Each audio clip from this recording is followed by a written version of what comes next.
How many people here consider themselves a maker? That you make something?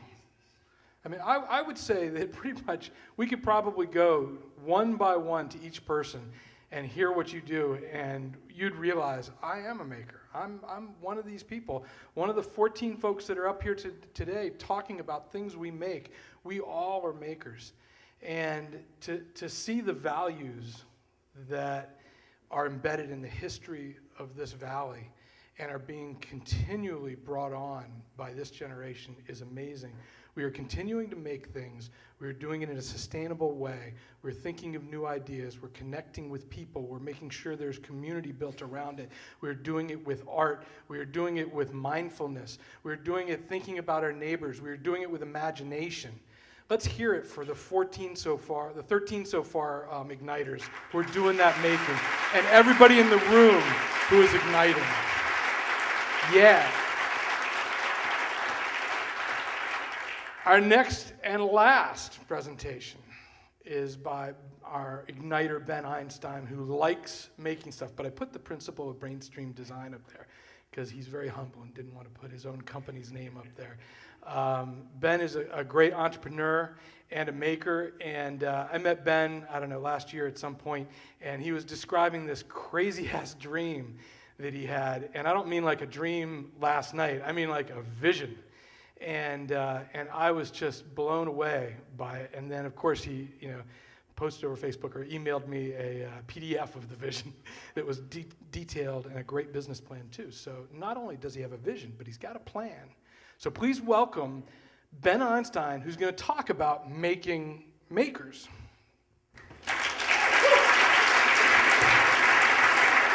So before we start, I want to say thanks to this guy over here.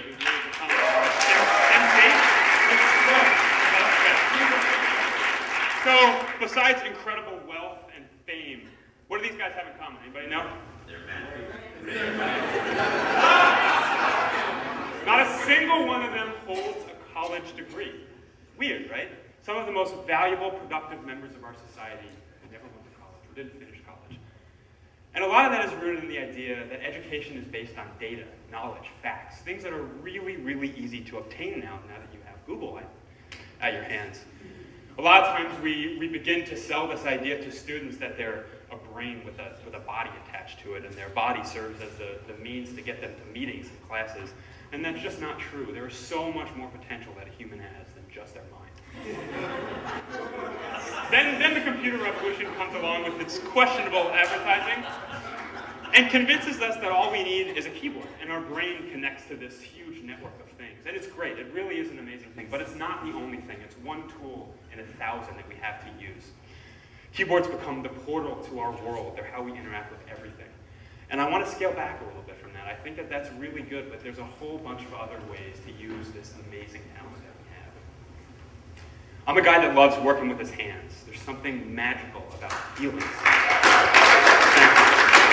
And what's funny is that every single one of you are too. You just may not know it yet because you don't have the ability to access the tools that you need to make stuff, right? I've learned in my crazy education here at this Hampshire College place right next door that actually this idea of the brain then learning and then going out to do things is sometimes a little bit funny. And in fact, the hands, by doing yourself, can influence the brain, and that's how you learn really effectively. And this is this idea of the maker, the people that create, people that are scared or that are not scared to take risks and do crazy, sometimes ridiculously silly things to make money, but have a lot of fun doing it and really care. This revolution that's going on, this maker revolution, has really been propped up by this magazine called Make. And if you guys don't have a subscription, you should get one because it's awesome. But really what's making this happen is technology. Technology is an amazing tool that's been developing so fast in the last couple of years.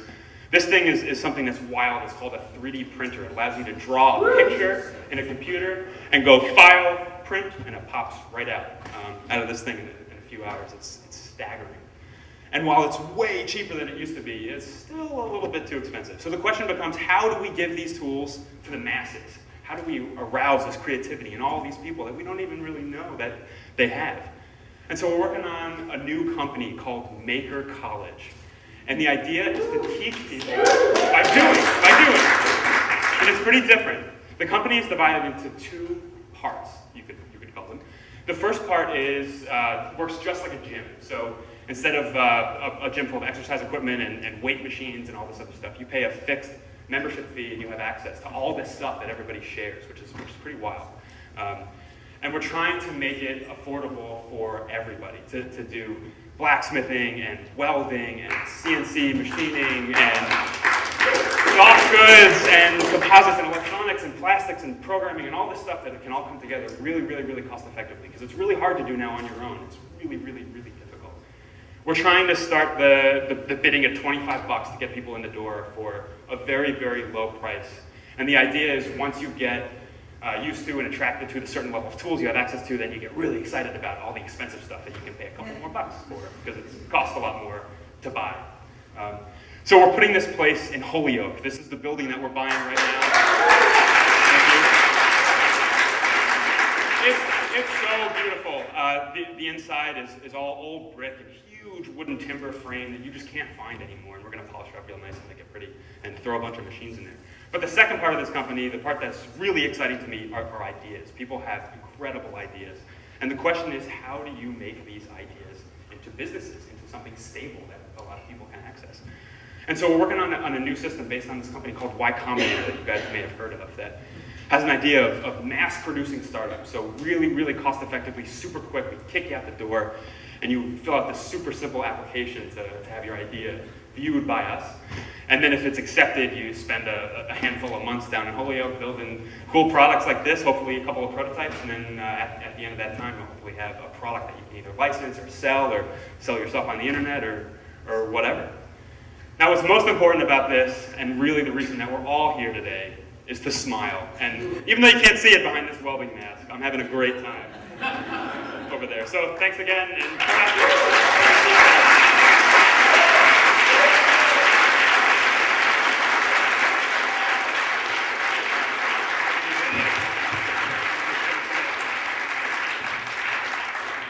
Maker College.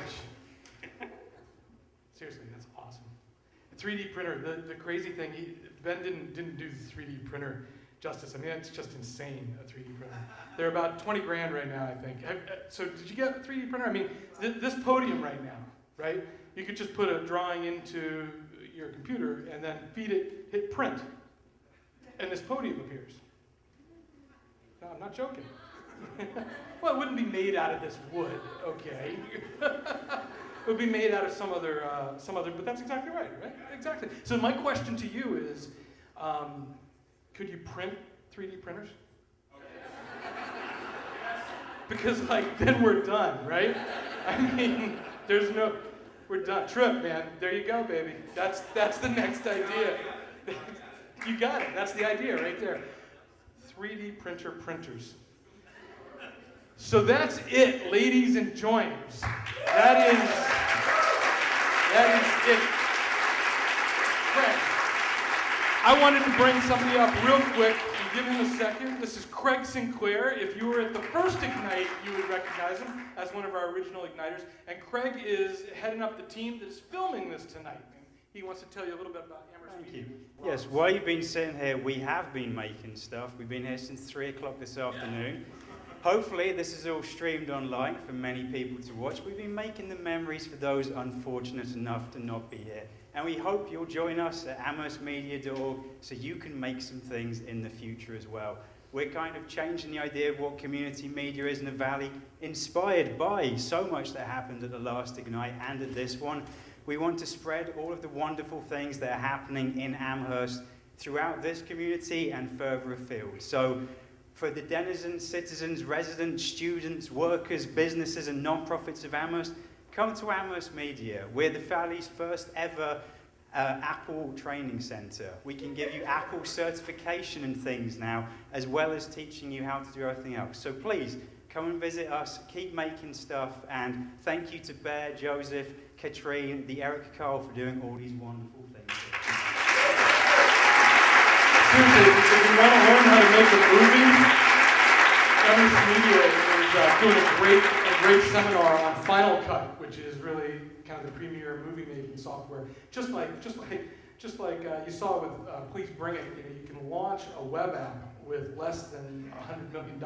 You can now make a movie with not a full deal with Warner Brothers. And the folks at Amherst Media will teach you how to do that with Final Cut.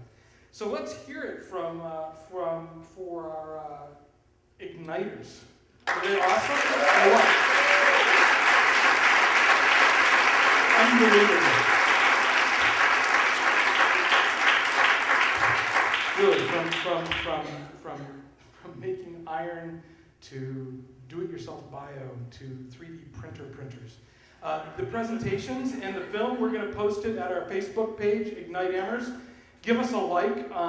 We're not sure when the videos will be up. If the live cast worked, might be in the next couple days, which will be awesome. There will be a final pour of People's Pint beer. No final pour? No, we've dealt with that, Katrina. You're behind. We have cups. And we'll have a final pour. If you want to have a last great People's Pint beer, we'll be having that for a few minutes after, and we can talk a little bit about what you've seen tonight. Thank you so much for coming. It's a free event, but we're taking donations. There's a bowl out there. Anything over the cost, we donate to the Eric Carle Museum for their gracious hosting of the event. Let me bring our host up. Katrina, come on up. Joseph, Katrina. Katrina, her class is the director of Mobile Active, one of our hosts, and one of the drunks that figured do this. Joseph Stein, CFO, Long-Term Ventures, the director of Venture Lab. And I'm Darren Kurzel, founder of Otalo. If you're looking for a vacation home, you can just go to otalo.com and you can find it. We have 500,000 vacation homes. Thank you so much for coming. We love you. Go out and make something.